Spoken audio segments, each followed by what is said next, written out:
Good evening, everyone. Thank you for coming out tonight and taking the time to learn about the people that are going to spend your money. So, housekeeping, if you need the toilets, they're down through the curtains, and there's signs there, you can see them. There's a clipboard somewhere, it should be circulating if you want to keep up to date with things that are happening with Concerned Ratepayers. Sometimes you'll find, especially on Facebook, you'll find things of interest or submissions that the City Council want your feedback on. So there's different things if you care to keep in touch that way. Sorry, I left my sheet at home and I got my daughter to send it to me and it's a bit fuzzy. So we have no funding, so we appreciate the empty your pockets at the door, so we can pay for the church, for the hall. So the purpose is for you to really get to know these people all behind me. So there's the city councilors, there's the community board members. 2 people are sick. So Daniel Nielsen, and he's for community board, and John Lister for ecan. They're both got the flu. So they're sorry they couldn't be here tonight. But to get to know them, and you can always email people if they're not here tonight, or even if they are here and you don't get to ask a question, you can always email them and get a reply.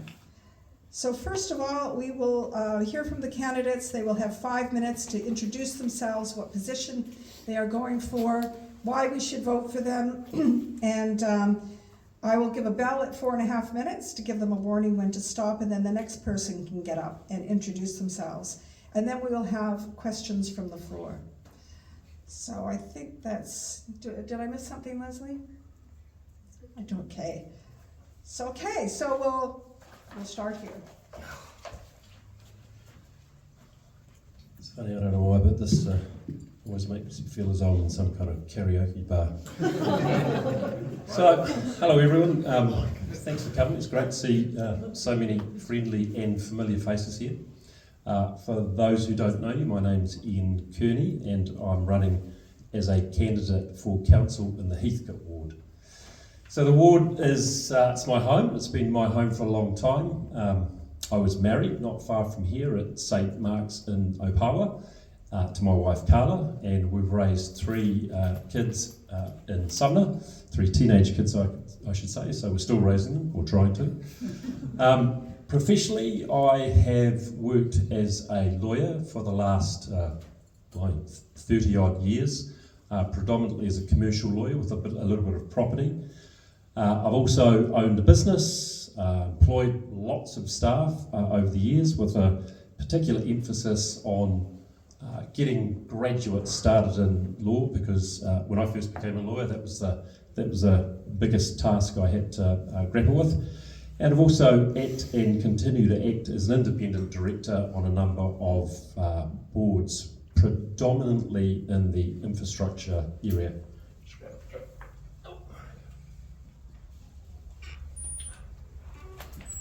So I'm campaigning on 3 issues. The first issue is the one which is probably going to be a little bit repetitive tonight, which is rates affordability.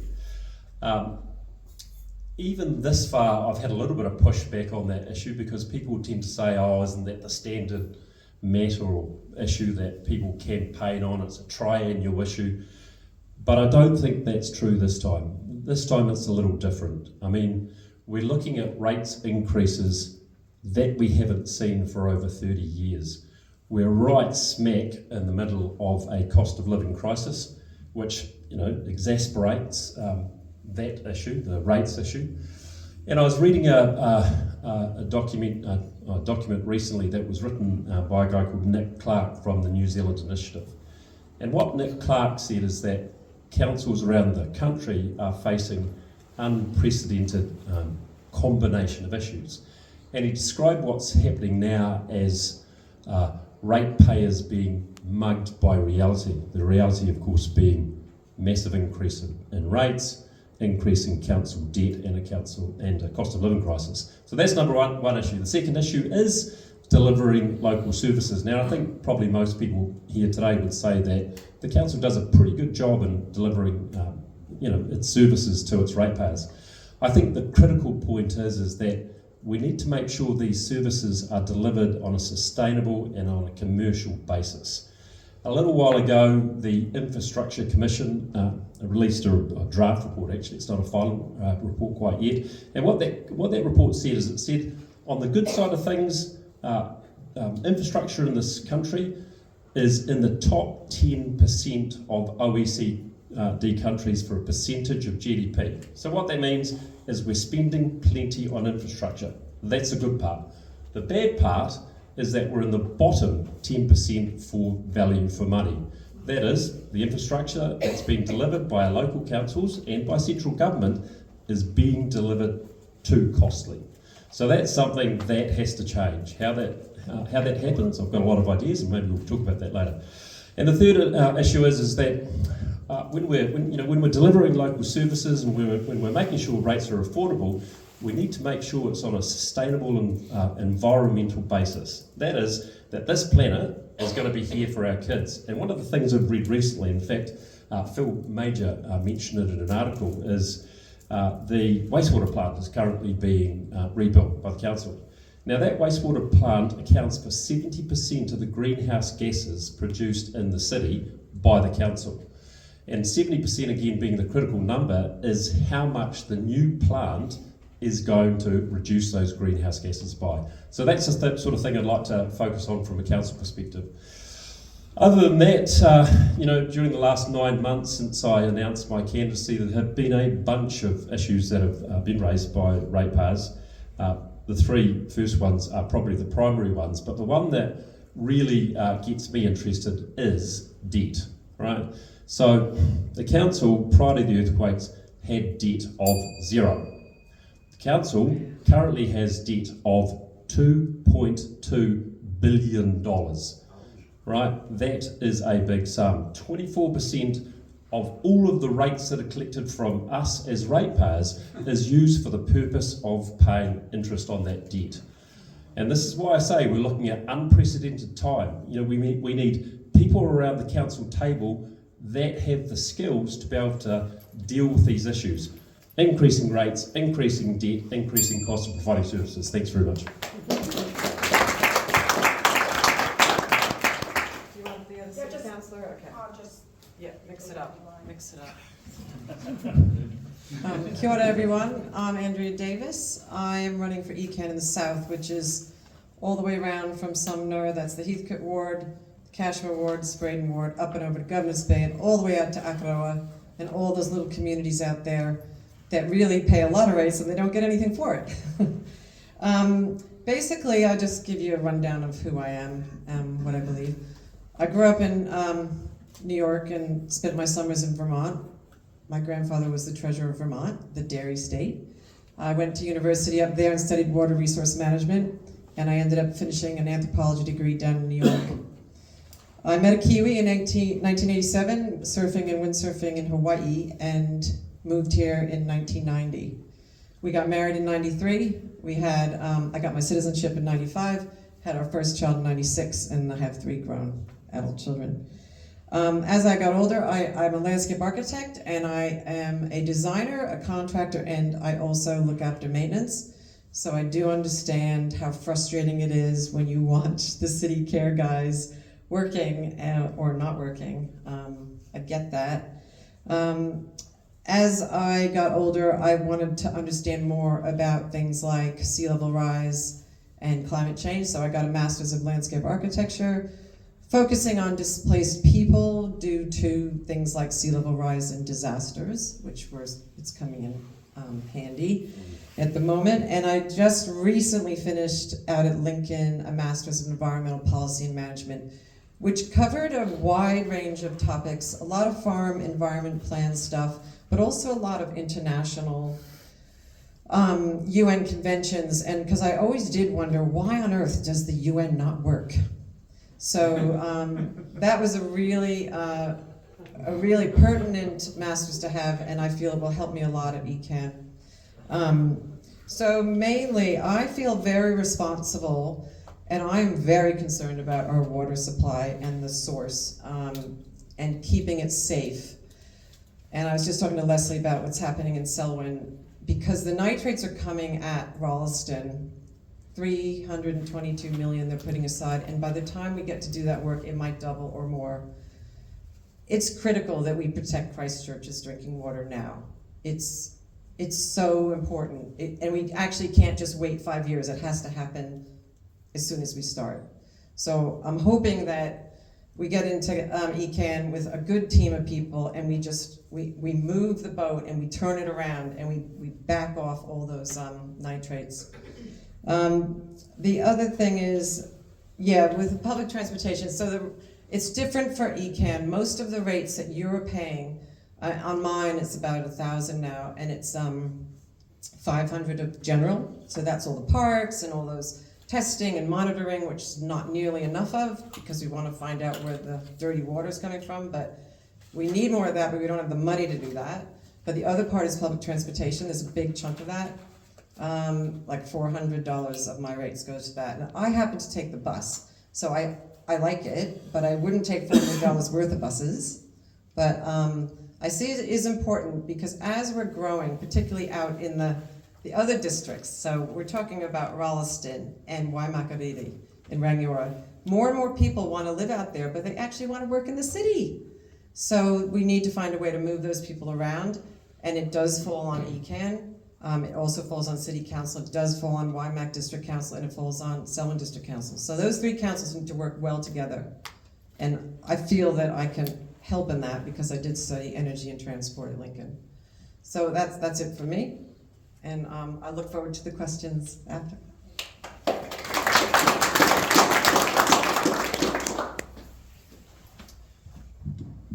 So hi everyone, my name is Nathaniel Hertz-Jardine. I'm standing for City Council in the Heathcote ward. And like a lot of you, I really share concerns about a sense of a real lack of control over both the cost and also the quality of a lot of the maintenance work that's being done in the city.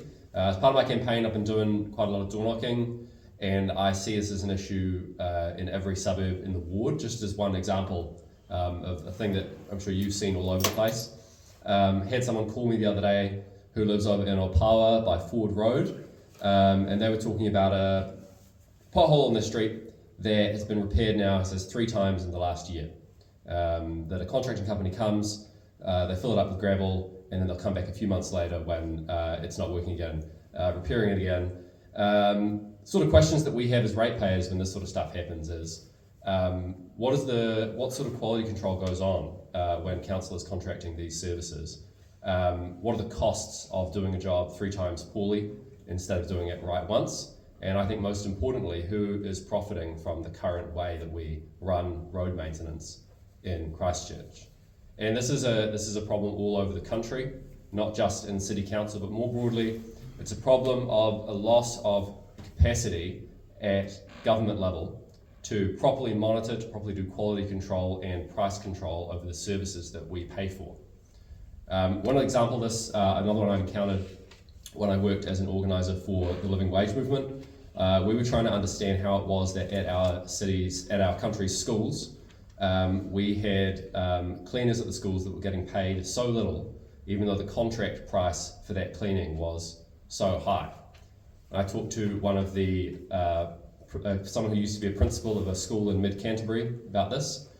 He was a principal back in the 90s. He talked about the first time they contracted out their cleaning services. They got a sweetheart deal from the contractor. They got a really good price, much cheaper than hiring the cleaners themselves. A couple of years later, when the school lost the ability to manage those contracts, lost the admin capacity to do the work themselves, that's when the prices started going up. It's when the wages of the cleaners started going down, and it's when the quality of the work started going down as well. And I think we're seeing something very similar all over the country, but particularly in Christchurch.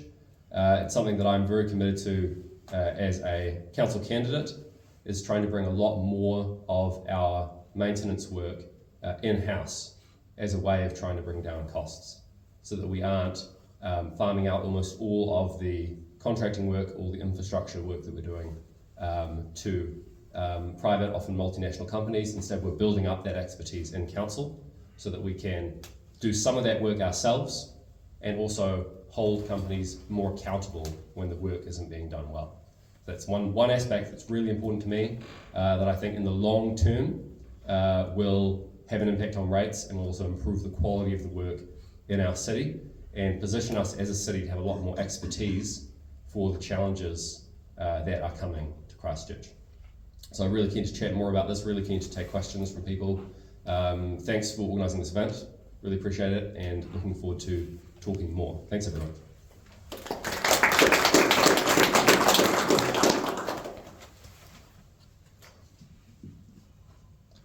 Good evening. Thanks for coming out. It's a warmer night tonight than some of the nights we've been at. I'm Bill Kingston and I'm standing for the Christchurch South seat of ecan. Is that going down the back? Yep. I'm a Cantabrian through and through, born and bred here.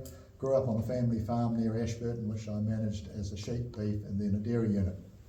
I've lived and worked in Christchurch for the past 25 years. I am an independent candidate looking to represent the ratepayers of Canterbury and bringing efficiency and practicality to the ecan table. My top priority is keeping rates affordable and reducing the cost of doing business with ecan. We can achieve this through efficient spending and focusing on the basics. Canterbury is growing and we live in a great part of the world and people are just figuring that out and that's why they're moving here. We need to be prepared to take a sensible approach to manage growth that sees urban development where it makes sense, based around efficient public transport hubs and being close to the city. Public transport needs to be practical, affordable and sustainable while reducing transport emissions. More needs to be done to encourage the use of various options available. We have incredibly fertile soils in Canterbury that are able to grow quality food that not only we need, but the world wants. And it's important to maintain our productivity while protecting our environment for generations to come. I'm passionate about protecting and growing biodiversity by supporting community organisations like the Banks Peninsula Community Trust while enabling landowners to do the same. Pest control is a vital aspect of this protection and I support all and every effort that is made towards making Banks Peninsula and the wider Canterbury pest-free. We need to continue to improve our water quality. This can be achieved with working with the likes of the catchment groups like the Mid-Canterbury Catchment Collective and ensuring that farm and discharge consents are being met. Maintenance improvement and improvements of our floodplains and drainage schemes are vital in preparing for climate events and normal drainage functions. I have first-hand insight into the needs of both the rural and urban communities, having both been a farmer and now a city worker. I have varied experience in community governance groups, including the New Zealand Federation of Vet Club Movement, Hines Drainage Working Party, and for the past 23 years, I've been an active member of the Westmoreland Residents Association. I'm Bill Kingston. I aim to bring experience, integrity, and common sense to the ecan table and ultimately work for you, the ratepayer. Thank you. Thank you, Bill. My name is Mike Oakey. I'm going for Environment Canterbury, Christchurch South, the same as Bill. I grew up in Opawa, just down the road here at St Mark's Church. My father probably married your... No, it was back in the 70s. Oh, so,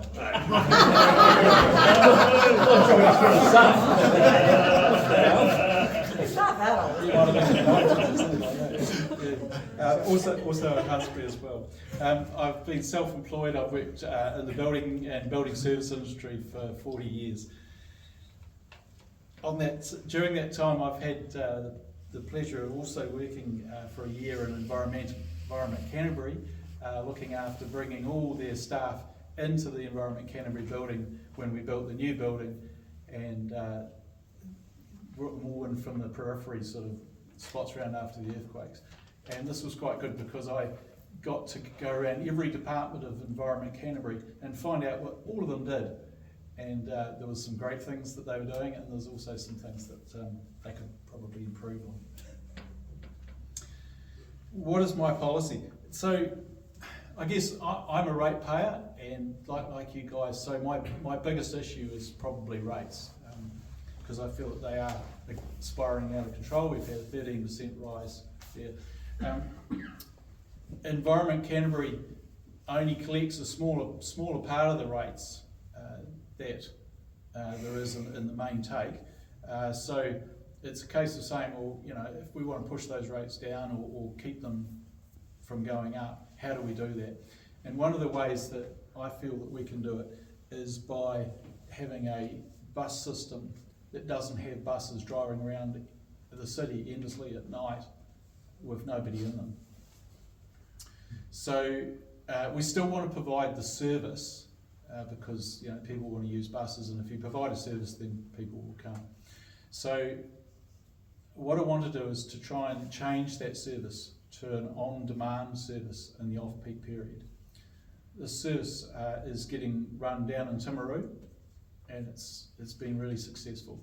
And basically what happens is you have an app on your phone, and you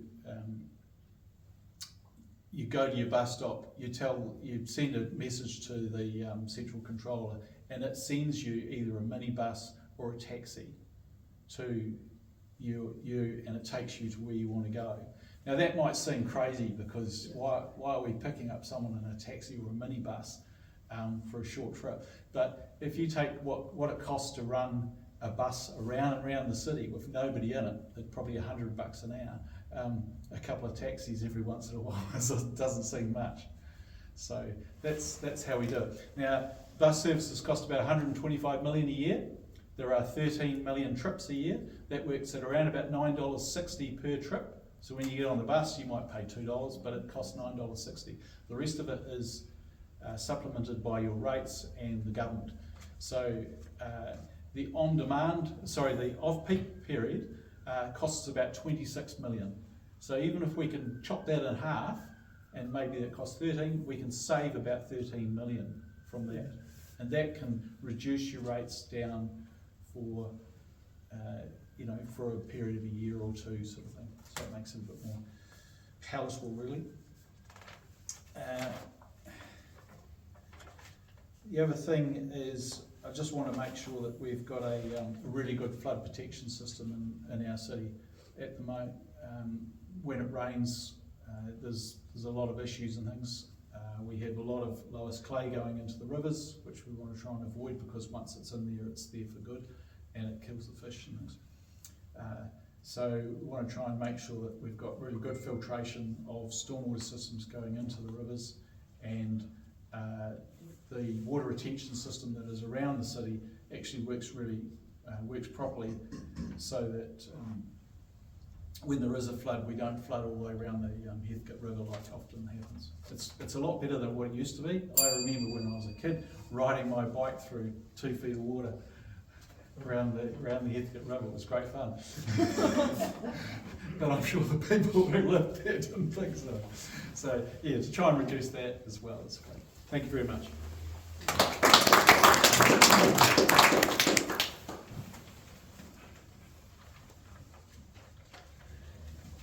Kia ora, everyone. I'm short. I'm Tim Lindley. I'm standing for Community Board Member for Heathcote Ward, and I've already had 3 terms on that in that role, and I'm seeking a 4th term. The first 2 terms were with the Linwood Central Heathcote Community Board, and currently I'm with the Spraydon Cashmere Heathcote Community Board. My background is I trained in science. I've got a PhD in organic chemistry, and while I was doing that, I also studied economics, so I've been interested in that as well.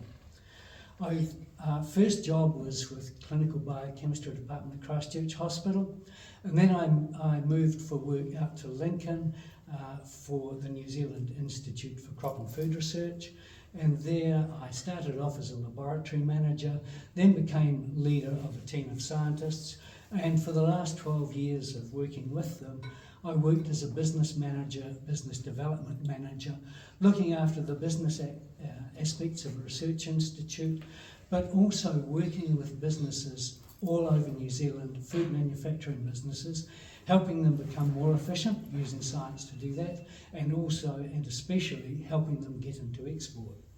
I went on 2 overseas trade missions and represented New Zealand on an international body setting the rules for trade in grains and grain-based foods. When I finished doing that, I thought I'd like to get involved in some city stuff for Christchurch, see what I can do that's good. And I found the Christchurch Coastal Pathway group that was wanting to build a new pathway, recreational one from Wheremi to Sumner. Got involved, and when funding was granted to get it going by City Council, I found myself on the governance group overseeing that project. And I remained in that role for the whole build of the project. Also, during lockdown, I secured government funding to finish the last and most difficult part of that by putting a bid in, and then oversaw that happening. So it is now complete, and this year the Christchurch Coastal Pathway project was awarded the best public project, over 5 million, by the New Zealand Institute of Project Management. As well as doing that, so I'm on the board of the Christchurch Coastal Pathway Group still. I'm on the board of the Estuary Trust. I'm on the board of the Opawa Heathcote River Network Group, and I've been a very busy community board member through all of my time. Done some interesting things. One of the early ones was, in the centre of the city there was a concern that a lot of the new builds that we were hoping would fill the city with new residents were being picked up by Airbnbs. The city was keen to regulate that and started the process of doing that, and were immediately challenged globally by Airbnb, who sent their big wheels in, and the Environment Court was forced City Council to go into a mediation process. I was part of that process representing the Linwood Central Heathcote Community Board. We got a good result, and it was quite a lot of fun taking on a global corporate. I've been on many hearings and panels and made a lot of submissions.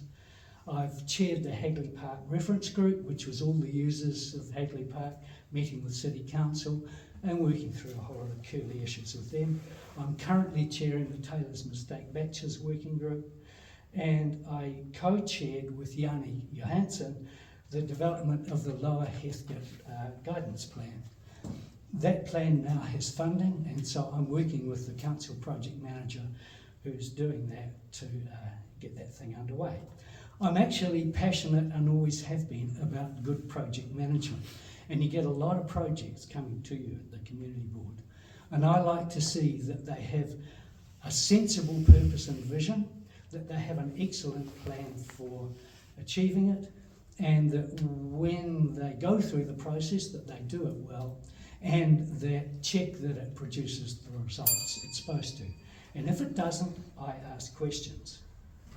I have an overall vision for the city that I would love Christchurch to remain and even get better as a city that's a great place for everyone to live in, that lives here and celebrates the stunning natural environment that we can all get out and enjoy. So if you want me to keep doing all this stuff, please vote for me. Thank you.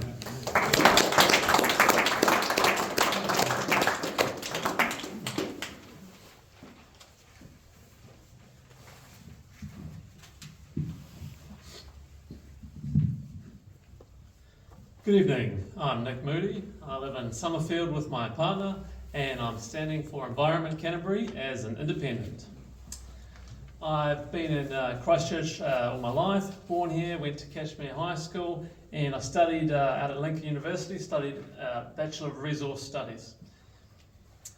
After university, I got out in the real world and worked on farms, worked in factories, and worked as a ranger as well, Department of Conservation on the coast, where I worked with miners and farmers.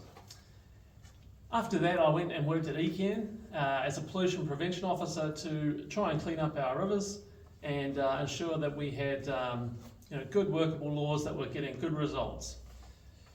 My top 3 priorities, and you can read these in the press next week, so they're in writing. Number 1, to protect our clean drinking water and swimmable rivers for families. Number 2, to build a thriving, sustainable economy in Canterbury, which continues to safeguard nature. And number 3, to keep rates affordable through efficient, practical council decisions. My life's been a balance of governance, real-world work experience, education, and working inside these institutions. As a teenager at Cashmere High, actually, I joined the City Council as a youth councillor and sat on their outputs and standards committee with the councillors and the Mayor of the day, Gary Moore. And so right from a young age, I've been exposed to council systems and processes. And if we look at rates, which is obviously a key topic for tonight, even though, as has been mentioned, ecan's only about a quarter of our rates bill, there are still room for cost savings at ecan. That's still possible, and I've got some ideas on them from my time working inside.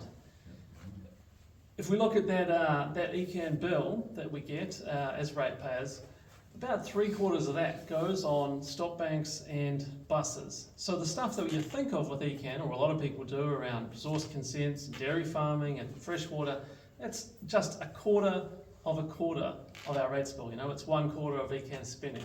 The majority is going on those other 2 big ticket items: buses, public transport, which we've heard a bit about, but also the stop banks. That's the biggest one. And like when I had colleagues at ecan who worked in that area of keeping the rivers in place, like the Waimakariri, they would say, "Oh, Nick, well, yeah, we've underspent to this financial year, we need to spend some money in a hurry." I said, "Oh, okay, maybe I can help you out with one of my projects. How much you got left you need to spend?" A bit of spare change. I say, "Oh, 3 million. Now, compare that to river conservation, where our budget would be like 100,000, including staff. So there's a lot of money tied up there, and are increasingly constricting our rivers, and we're building higher and higher stop banks to protect farmland, and the rivers go faster and faster, and it rains more and more with the climate. The more floods we've got.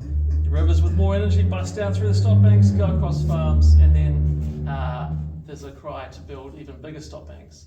So there's good science around giving the rivers a bit more room to move, so they can have a bit of a wiggle, keeping those stop banks a little bit further back, not farming right into the riverbed, and that will save us as urban ratepayers a lot of money and still protect a sustainable and thriving regional economy.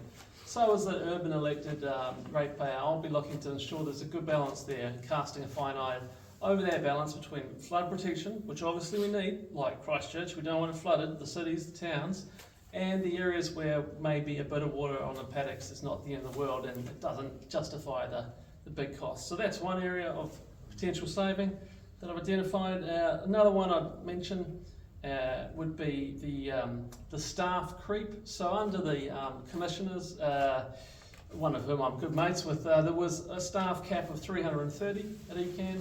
When I was there working about 3 years ago, it was around 600 staff, and I understand now it's pushing 900, a 50% increase in 3 or 4 years. Now, of course, the population has grown, and there was a backlog of consents that needed processed, and we do need, good turnaround, not big delays for business. However, I'm not convinced with these numbers that we're getting a 50% more effective organisation for the 50% more staff. My observations from working there were that there was a lot of becoming top heavy as an organisation. 8 levels of management between me and the CE, 8 for a staff of 600. Best practice is 4, so I'd be looking to trim that middle-age spread and remove the spare tyre from the pyramid at ecan. Well done.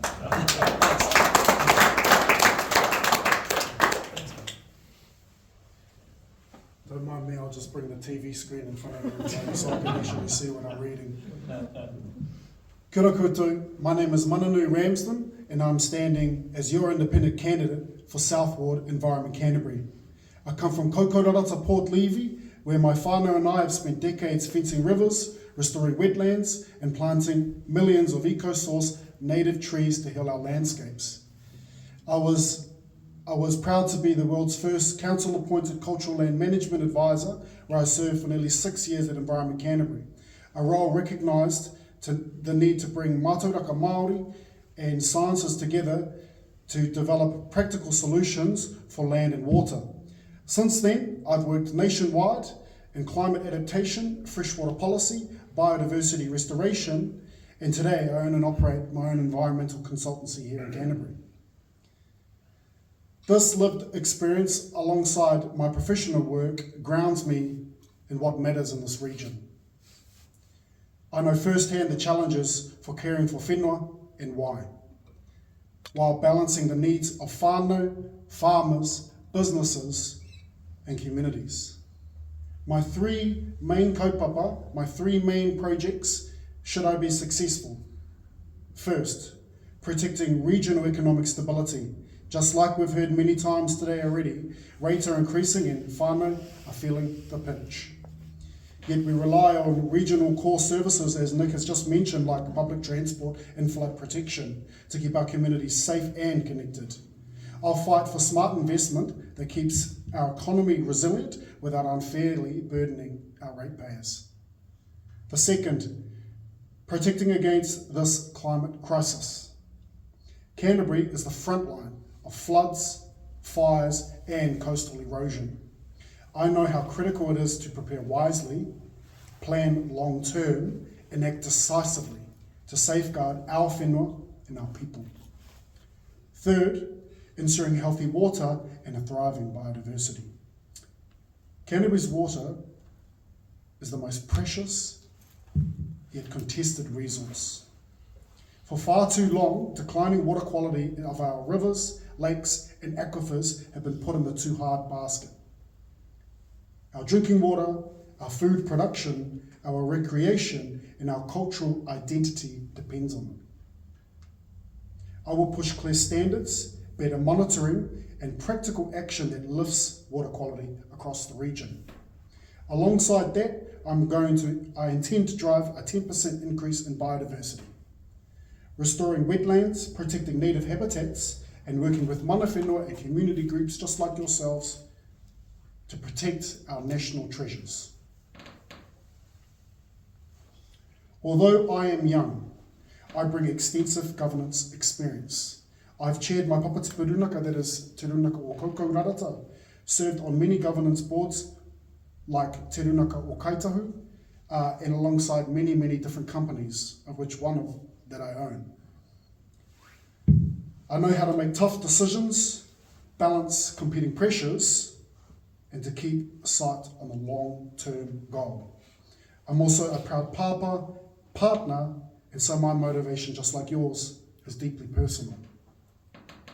I want my tamariki to inherit rivers you can swim in, water you can drink, and a region that is resilient, prosperous, and full of life, just like us in this room.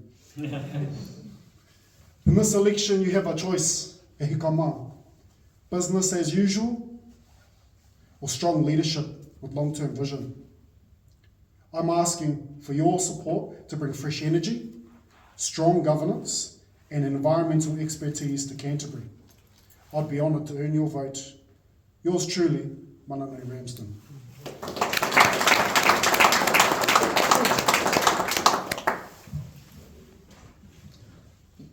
Kia ora everyone. First of all, that was about 40 minutes of speaking. Does everyone just want to stand up quickly and give yourself a little bit of a shake? No? That's fine. Kia ora. So, my name's Jack Mould. I'm standing for Community Board in the Heathcote ward for this local body election. Now, I moved to New Zealand in 2019 consecutively, but I did move out here originally when I was 1. But my mum moved back to the UK and I followed suit.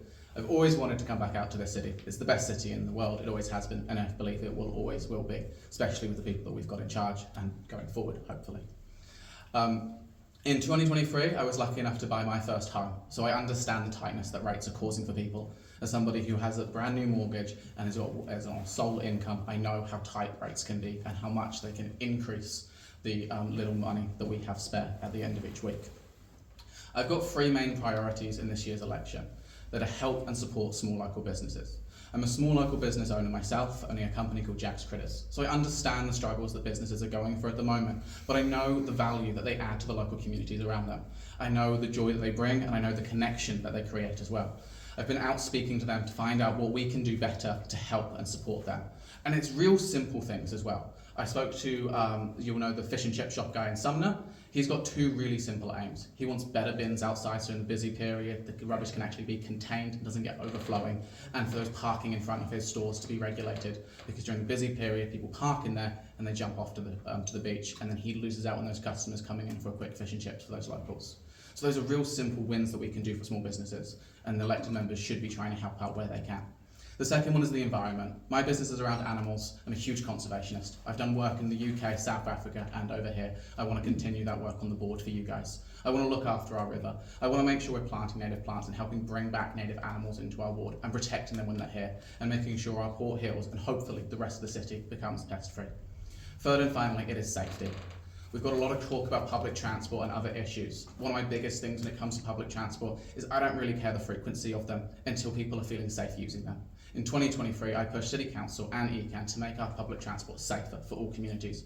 We heard from a range of different people, from minority groups and women in particular, that they were suffering with problems on public transport. Women especially were finding themselves being sexually assaulted on the transport itself and whilst waiting for it. We hear quite often that people aren't happy to use the bus exchange in the city centre because they don't feel safe doing so.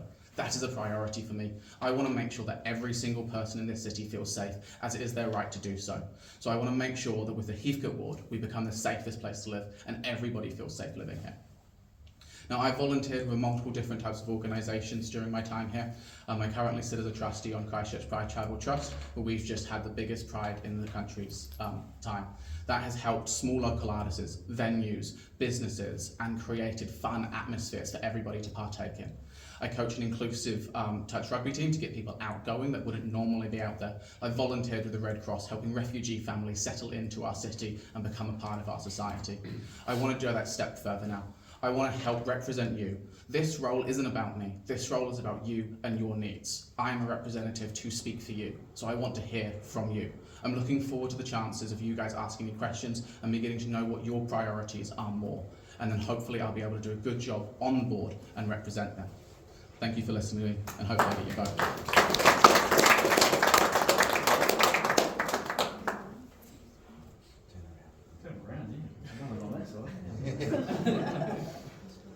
All right, brilliant. Lucky last, eh? Unfortunately, my screen isn't quite as big as my brother here, Mananui's. I got the small screen, but here we go. Look, my name is Will Hall, and I am running for one of the community board seats here in Heathcote. I'm standing for my second term. It was a privilege to represent you all this past term, and I just want to take a few minutes to share a little bit about myself and why I've decided to jump in, boots and all, and run again.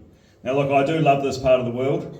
I moved down here from Auckland to look after my parents who were ailing in health, and me and my young family just fell in love with it straight away. I'm a Cantabrian, born and bred, but grew up on the other side of town. When we came over here, we go, oof, this is where the beautiful stuff is. This is where that tight-knit community is, where neighbourhoods really are neighbourhoods. So look, like many of you, probably, I'm raising my family here now, and I've got two young boys, Freddie 9, Jed 7. They started life knowing Dad as an actor on all those silly ads on TV, or the badly executed medical drama that some of you might have seen. But now Dad's changed his life focus. Now he goes off to community meetings and he's sitting around town on campaign hoardings. And they're intrigued. They want to know, what is Dad's why? Why is he giving back to the community? So over the past 3 years, I've had the privilege to work on issues that do matter, whether it's projects for road safety, protecting our waterways, civil defence procedure protocols, supporting Garden Pride Awards, amenity improvement, or helping residents. I've always tried to approach the role in a practical and down-to-earth way. I keep an open door. If someone emails or calls, I like to take the time to meet them in person. For me, the role is about listening, it's about building trust, it's finding solutions. And I'm proud of the relationships I've built over the last 3 years in this diverse community. From residents up in the hill suburbs worried about road safety, down to the families who are living by the estuary, who are passionate about protecting our bird life, and all the way to the young people around Opawa, around Sydenham, that want their facilities, their amenities to be the best that they can. Every voice in this community, it does matter. So why am I running again? Quite simply, there's more work to be done, but I've now got my feet under the table and I'm ready to make that experience count. Our community is now facing real challenges. Cost of living crisis, we've all mentioned it. The rates rise, the climate resilience, making sure infrastructure keeps up with growth. I want to keep being a strong, calm and a reliable voice for Heathcote. I believe we need to get the basics right, invest in the core services, our roads, our footpaths, water, community facilities, while also planning ahead for the future. So look, thank you for listening to all of us. It's great to be up here, rubbing shoulders with this lot. So I think you're in for a good night and some good questions to come. So thank you.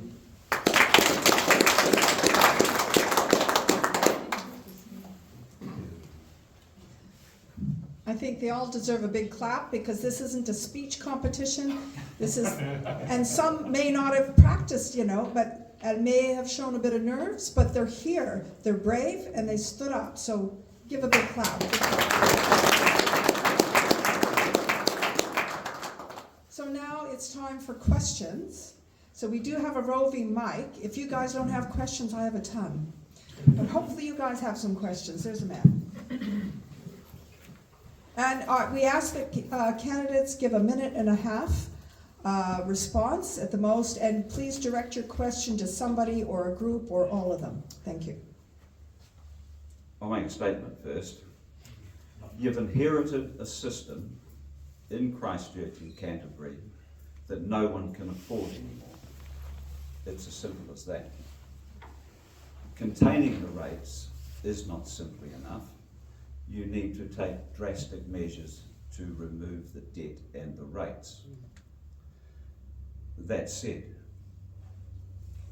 could you please put your hand up when you mention climate change, how many of you think it is because of CO2?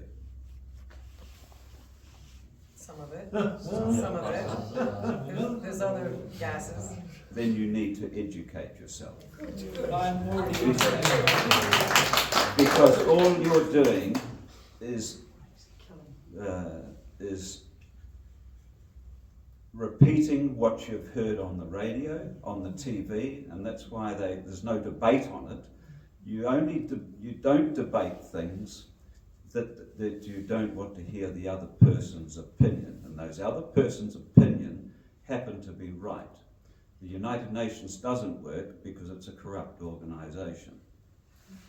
I'm sick of, so it's to you all. We need a question. Yeah. You say that things like bus services and that. So my questions are statements, and they're for you to address. Okay.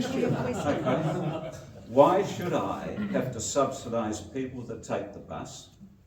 Why should I have to subsidise the PowerPoints for people with electric cars? I've already subsidised the purchase of the vehicle.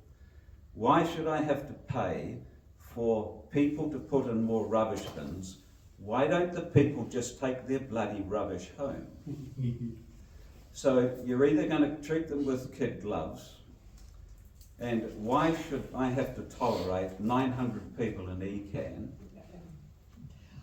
when they only need a few? So why? Yeah, okay. Does anybody want to One of the things that I'll speak to on the question for why should I subsidise these things is it's because of the society that we live in.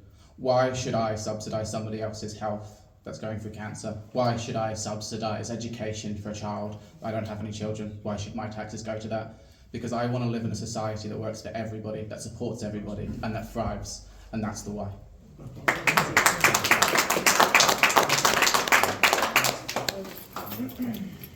Climate change. When I was doing my PhD in chemistry about 50 years ago, hot topic in the department was atmospheric chemistry, because we were losing ozone, which was protecting us. And Professor Phillips and his team of scientists, working with other scientists around the world, solved that problem, pinpointed what was wrong.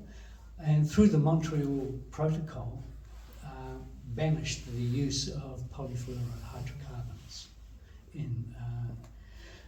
So I have spoken to someone in this last week who said, "No, you're wrong, it was all caused by volcanoes."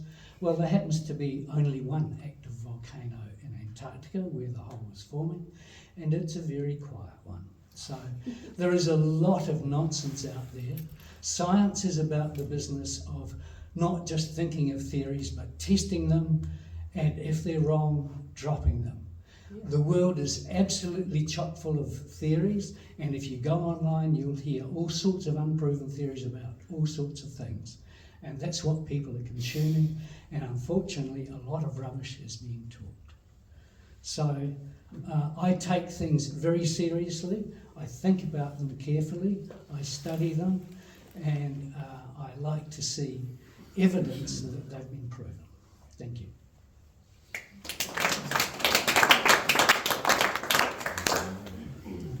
Does somebody have a question? And keep it to a question, please.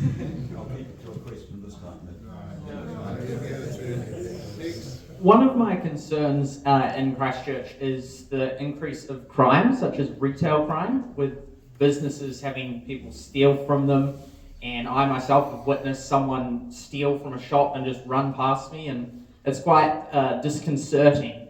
And so my question is, would you increase the penalties of those stealing, or would you work more with community patrols to help stop that crime? Because one of the consequences of the crime is then the small businesses either go bankrupt or have to keep paying more for insurance, which I think is a sad thing. And I'm concerned about the increasing retail crime, or even the level that we have.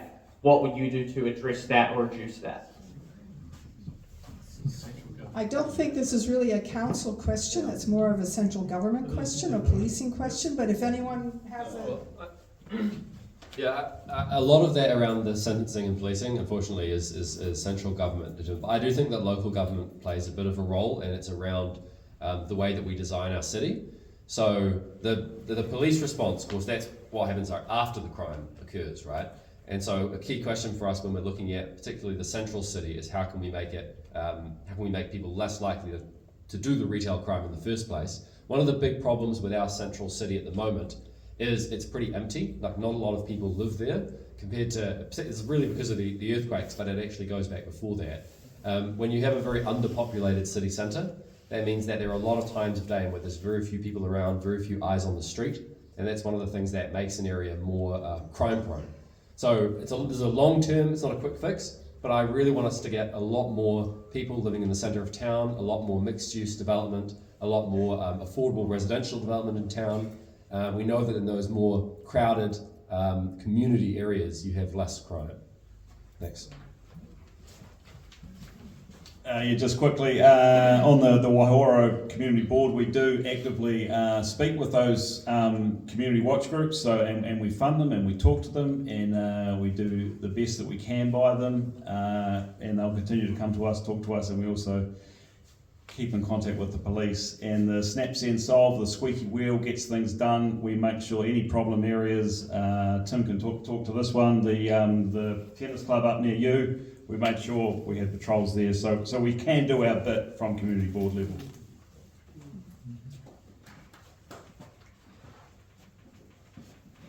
So to your question around compliance and policing and security, I can say that when I worked at the Regional Council, I was a warranted officer, warranted to do compliance work, and I chose that line of work because I really value and respect the work of enforcement, of our police forces, and of generally upholding the rule of law. It's important to me. It wasn't the most paid stream, but I felt it was the most important, so my values do align in that space. Yeah, and I've got a track record of doing it.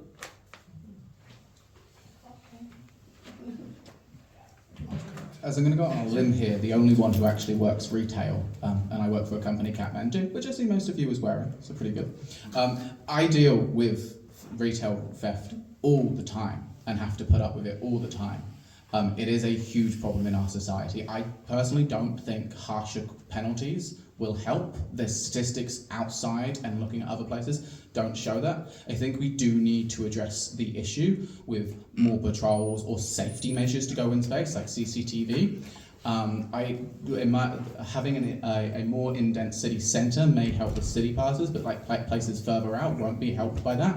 Wellington's implemented a new thing which I think would be really cool for our city to look at. They're yellow poles that go up, and you can press a button, and that gets you directly speaking to somebody who can send somebody to your area, and more CCTV footage to catch the people, but also get license plates so they can please be followed up. Because one of the biggest things that I have when I'm reporting one of the thefts is evidence to prove it, and stuff for them to track it afterwards. So those are the things that we need to help with, and that we could do on a local level. What about changes to the rules as to who can do a citizen's arrest? There'd be more of a central government decision, but I'd be a bit nervous with doing too many citizens' arrests because you don't want them to be used by people for whatever reason. I don't want them to trump. So you just have to watch someone. Yeah. I'll add one more piece to the puzzle. As mentioned earlier in my opening statement, I've just come from chairing a Papa Te Pirunaka. We've got about 7,000 registered members in a tribe that's close to 90,000.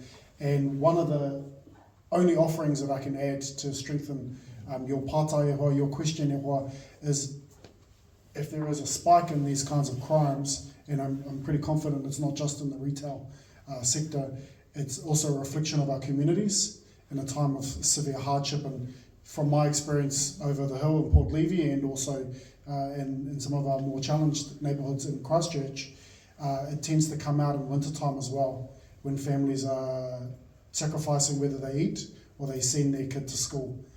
So a question that I would have is simply, what can we be doing in community to grow more food? What can we do for reusing those cool Kathmandu jackets? By the way, if you've got a double XL, bro, I'll take one. Yeah, stuff like that. Innovative social solutions, as well as legislative, as well as legal, as well as goes a long way.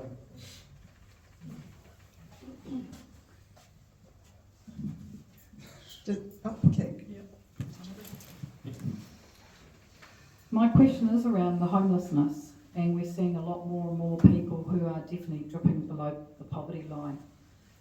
And unfortunately, all I hear from council is actually more about trying to get them to move on, and they are just forcing displacement and relocating them probably to someone else's problem. So I really want to know, what would be your approach to dealing with our issue of homelessness?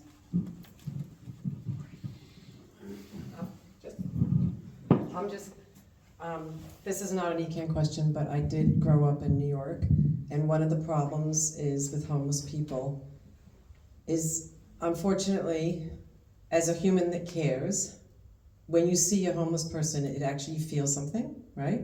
I think we all agree.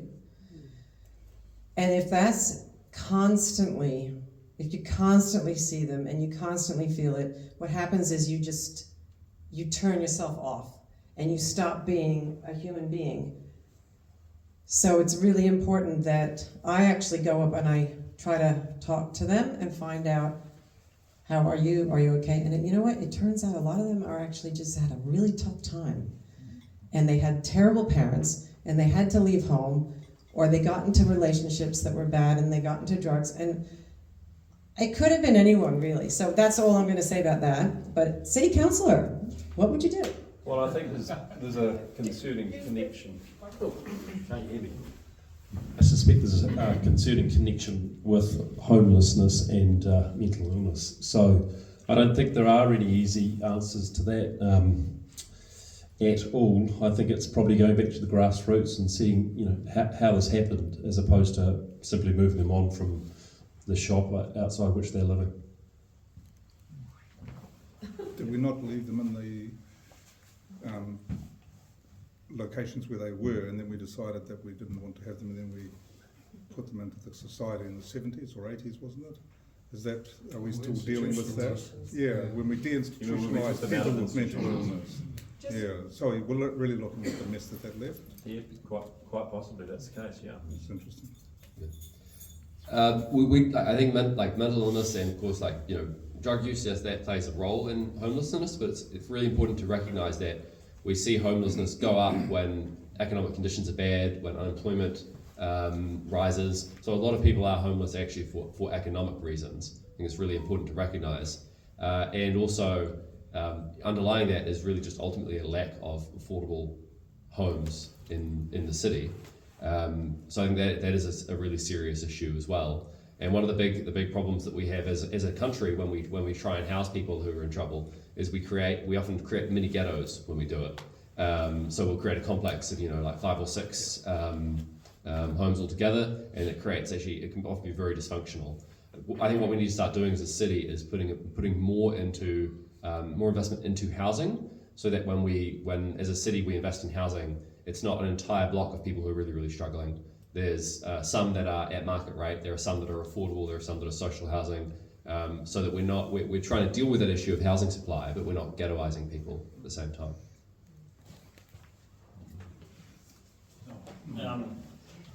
And that doesn't solve the problem, but from a community board level, going back to that again, look, we invest in organisations that help with that mental health aspect. We invest in the ones that can do good, that can keep these young minds active. And it's not a solution, but it is.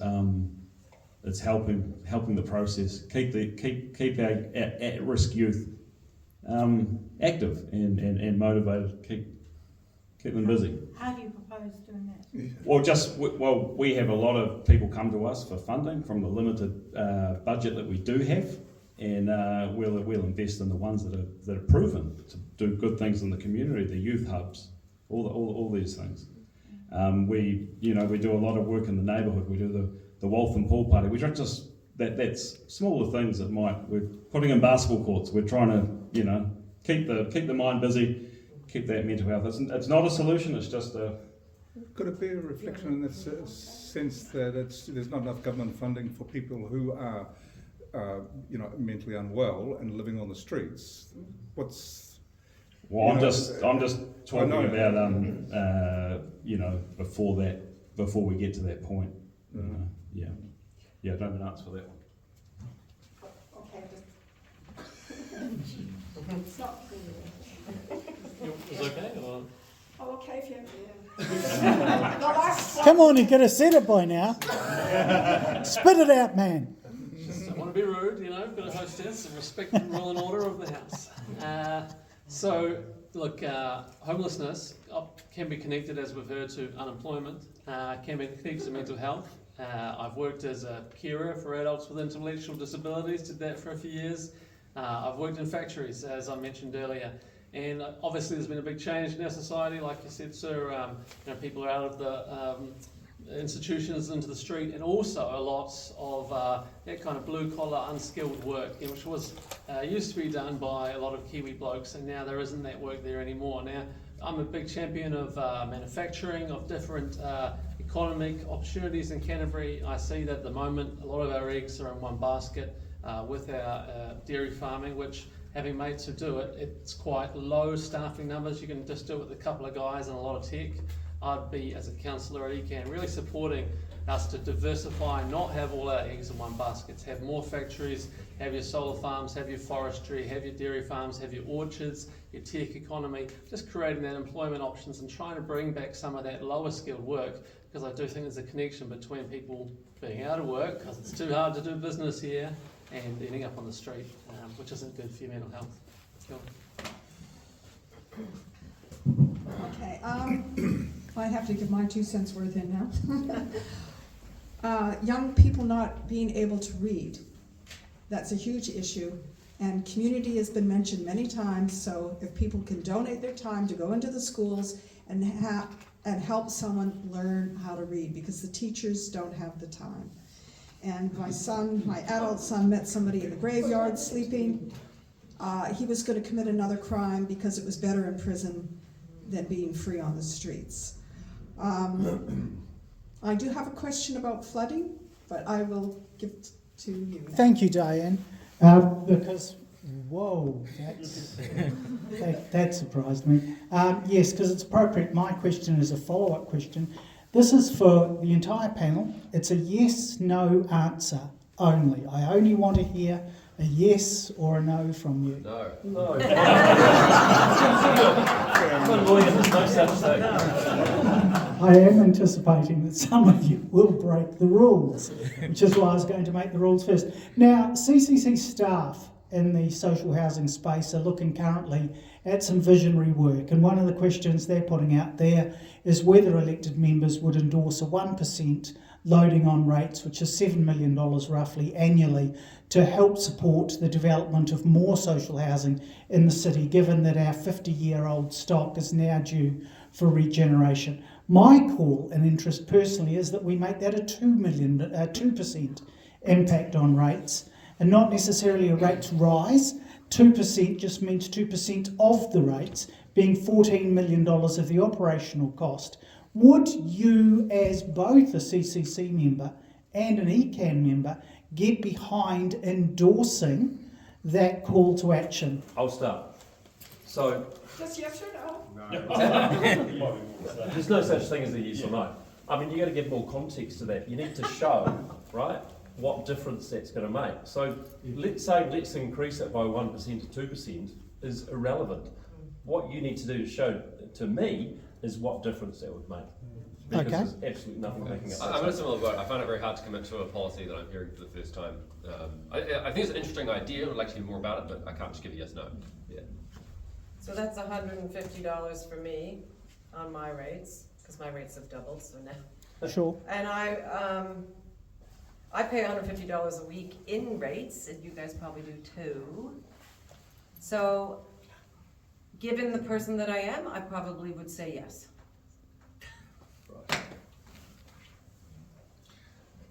Can I make a statement? So I worked in the council years ago, and I worked in a strategic property analysis group. Take the mic. Sorry. So I worked in the council in a strategic property analysis group, and we looked at social housing.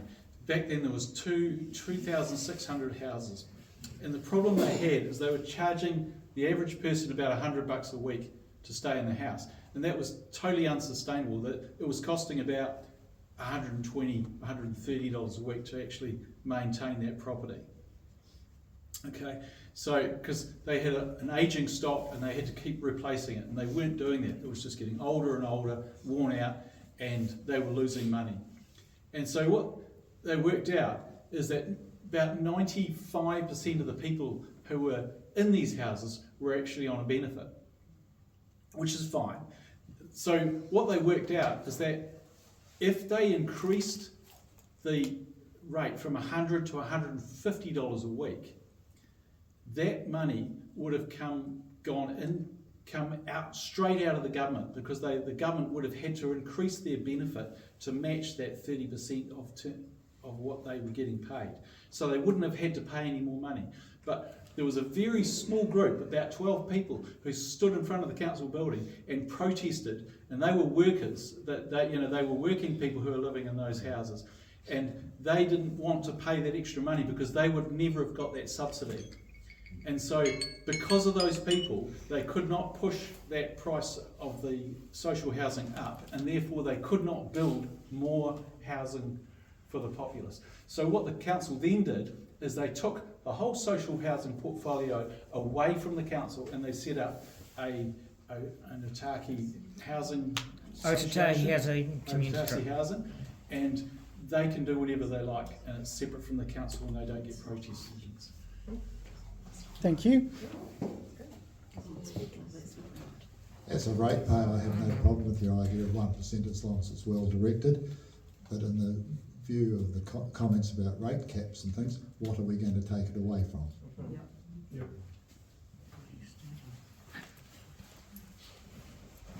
I keep up with economics, and one of the books I've read recently is called Why Are We Getting Poorer?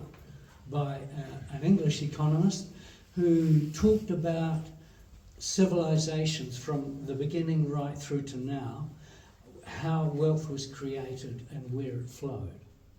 And at the end of the book, he talks about the current state.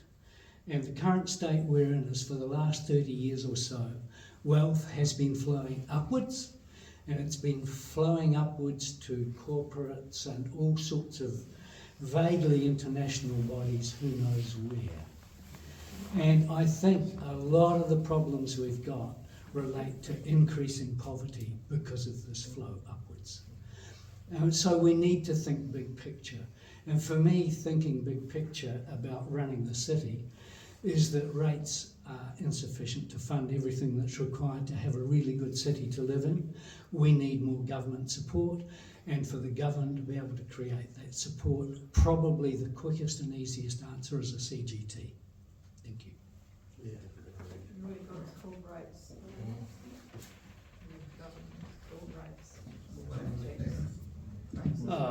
Thanks for the question about housing. I don't have a yes or no. I just don't know on that exact question. What I can say, have you heard the quip that New Zealand is sort of a housing market with an economy tacked on? When our housing becomes unaffordable, it's because it's the only sort of wealth creation avenue that we can see as, ordinary working middle New Zealanders. Now, again, I'm all for a thriving, sustainable economy. I want to see a lot more jobs in Canterbury. I want to make it easier to do diverse kinds of business here in our region so people can get into work and we can get wealthy and we don't just have to buy and rent houses to each other, creating a housing crisis, leading to having to have these conversations about getting our homeless folks at the bottom into a house. So that would be my ecan answer. Thank you.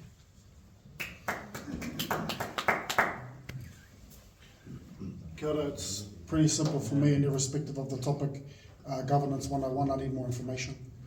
I need time, I need to be given time to be able to understand through decision papers and discussion papers exactly what it is I'm committing to. That's my responsibility to you, the ratepayer. So for me currently, that's a no. I need to know more information.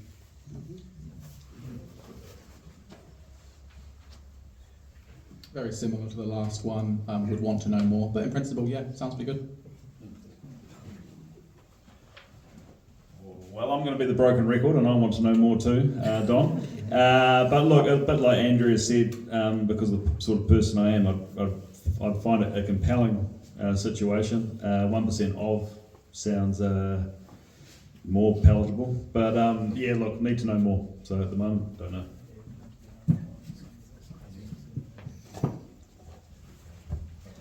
Okay, I just have a question for everybody about flooding.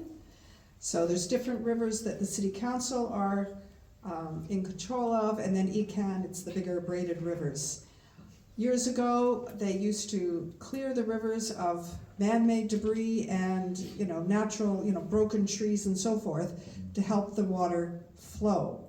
And like when the Ashburton River had the flood before, it was a lot of trees battering against the bridges and things that caused damage. And then of course up north, it was the slash that was causing a lot of damage as well as the water itself. So what is the plan, or do you have a plan about keeping the water flowing and to preserve people's homes, and what's your flood plan? Kia ora tātou. I'm mindful that we're in a really flood-prone neighbourhood. If you go back to the old black maps, and if you take a closer look around city planning, perhaps wouldn't be building a city, or at least a neighbourhood so densely populated as what we have today. In terms of river management around flood protection, there's a couple of ways in which we can do this. And part of that is actually us as a society. We're going to need to be prepared to give up a little. And what I mean by that is, and as I mentioned for my third priority, is we need to focus on restoring wetlands. We need to focus on restoring the natural integrity of waterways to actually function to their natural characteristics. When we have wetlands, we have an ability to absorb high flows. When we do not have wetlands here on a wetland, we have a problem with excess water and what to do with it, paired with Heathcote being busy, a large ocean, 2 metre plus, you have problems with water. So what I would say is overall, my solution is by way of biodiversity and us as humans being brave and saying, what can we give up in order to gain in this manner? I wouldn't know what the spend is annually, unless some of my mates here at City Council are aware of what the real cost of flooding in Christchurch is, but I'd imagine it's huge in comparison to some sort of managed retreat in certain areas.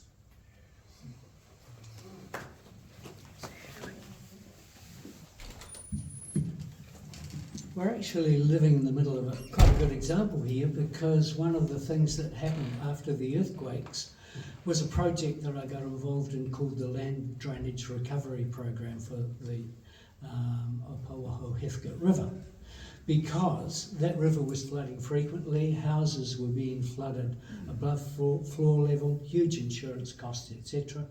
And with the earthquakes, the mouth of the river had gone up 1/2 metre, making things a great deal worse. So what City Council team put onto this was they did modelling of how all the water flows to and fro.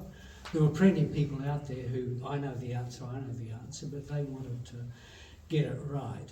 And what they concluded was that you had to do a multi-part solution, which has been implemented. So in the headwaters of the Heathcote, there are now large pond areas, wetlands, that when the water comes in off the hills, etc., and off the suburbs, it is held and it flows down the river. The shape of the river in places has been changed from a U to a V. A V is a much more sensible shape in the sense that as the water doubles, the height doesn't double. It sort of is. I mean, we built the city on a river delta. We can't expect to not have it. Anyway, that program is now done, and in the heavy rain events lately, there have been no houses whatsoever flooded above floor level. The estimates were, if that project hadn't been done, there would have been over 100 houses flooded above floor level. So it's fixable, but it's hard work. So there's no problem. There is a problem. But it's been fixed on that road. No, there's still more to do. Right. Just 3 things on this. So there is a targeted rate in your ecan rates. Part of it is for flooding. It's not big, but it's there. We're all paying. The Braided River Strategy just got passed at ecan last month. It's got a 100-year term on it. So it's a really long-term thinking plan about the braided rivers. And one of the things is the trees. So the willows are in the river. They're introduced. At some point they're stabilizing, but at another point they're also just going and wrecking the bridges. One of the things about the pine plantations near rivers is they're all one depth, right? The pines, they only have one type of root and they're all the same. It's a monocrop. So when it gets heavy and if it's on a hill, they all go. So we want different types of trees. Maybe there's totras, maybe there's other types of conifers from other parts of the world, but we do not want one crop on a slope near the river. And that's part of the strategy.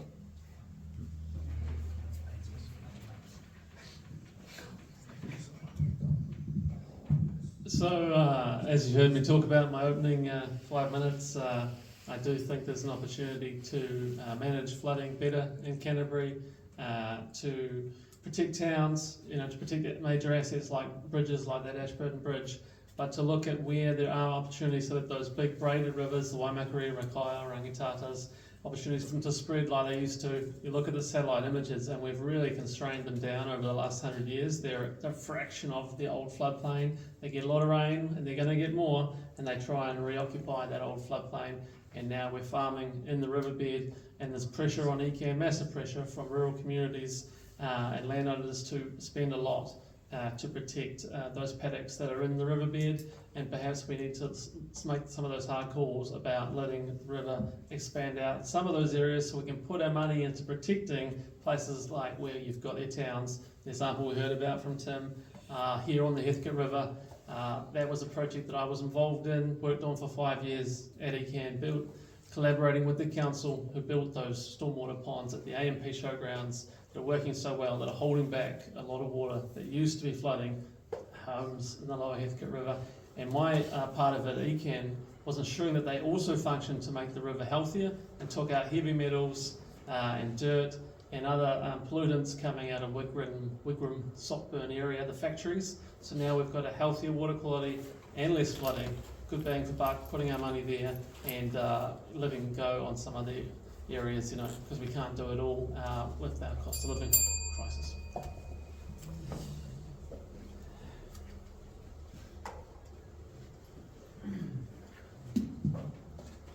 Drainage is a very important thing, a large part of the importance to Christchurch people. One of the things that hasn't happened over recent years is the build-up of silt, etc., in the falls of these rivers. It's happened in the Ashburton River, it's happened in the Heathcote River, and hence the water's got to go somewhere, it's going out over the bank. So we've got to get back to the maintenance they used to do. Ecan used to be very good at keeping those platforms relatively free of silt and build up of shingle. Another thing that used to happen, instead of the willows being dragged down by floods, ecan had a maintenance program that used to trim them and leave them lie amongst themselves. That hasn't been happening largely either. So people have talked about wetlands. The biggest cost to farmers putting wetlands in is the consent process, which I'm very hot on. The last wetland I was involved with on a farm near Lowcliffe, we've engineered our way around with the help of some helpful people in ecan how not to get a consent and be still legal.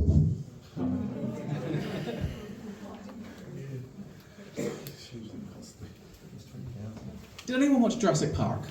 And Jeff Goldblum? Nature is chaotic. We I like the ideas, and wetlands are great, and the things that we're doing is brilliant. But we're building with this kind of idea that we have a control over something. We don't. Have a look at the world over the last 2 years. It's unpredictable at the moment. Stuff is flying everywhere. There is no easy answer. One of the things that I think that we could be doing better is designing houses as well, not just trying to force nature to go in the way we want it, but work with nature. We should be putting houses on stilts. My partner's currently studying architecture, and they're doing a project on what it would be like in worst case worse in 2100. And that's 4 meters of rising water with our sea level increasing, our rivers overflowing. You can laugh, it's fine, but these are things that we need a plan for. And we need to be looking at what's happening 50 to 100 years later. Not everyone in this room is going to be around for it, but some of us are. And I want to plan for it now and not be dealing to pick up the pieces later.